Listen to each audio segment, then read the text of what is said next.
শুধু আমাদের নেত্রী ছিলেন না, ম্যাডাম আমাদের মা ছিলেন, গেছেন। ওনার তো স্বাভাবিক মৃত্যু হয়নি, ওনাকে তো মেরে ফেলা হয়েছে।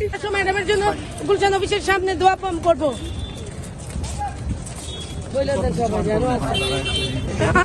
আপনি তো পরিবারের মানুষ, যেরকম মারা গেলে আমরা যা করি, আমার বাবাটা মারা গেলে যা করি বা আমার স্বামীটা মাটা মারা গেলে যা করি, আমরা দোয়া করব।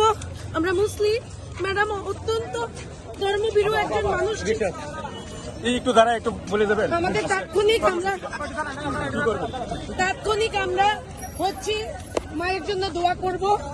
আমরা যেহেতু মুসলিম, আমরা কোরআন খতম দিব যেন গুলশান অফিসের সামনে তাৎক্ষণিকভাবে, যেহেতু এখানে মেয়েদের নিয়ে দাঁড়িয়ে থাকার মতো একটা স্পেস নাই, আমরা তাৎক্ষণিক সিদ্ধান্ত নিয়েছি। ম্যাডাম তো শুধু আমাদের নেত্রী ছিলেন না, ম্যাডাম আমাদের মা ছিলেন। মায়ের জন্য সন্তানদের যা করা উচিত আমরা তা করার চেষ্টা করব। আমরা দলীয় কর্মসূচির বাইরেও মায়ের জন্য আমরা দোয়া চাচ্ছি আপনাদের সবার কাছে, আপনার মাধ্যমে দেশবাসীর কাছে, আপনাদের সবার মাধ্যমে দেশবাসীর কাছে দোয়া চাচ্ছি। আমাদের মায়ের জন্য আপনারা দোয়া করবেন, যিনি শুধু আমাদের মা নাই, দেশের জন্য তিনি জীবন দিয়ে গেছেন। ওনার তো স্বাভাবিক মৃত্যু হয়নি, ওনাকে তো মেরে ফেলা হয়েছে। আপনাদের কাছে দোয়া চাই। কোথায় যাচ্ছেন আপনারা?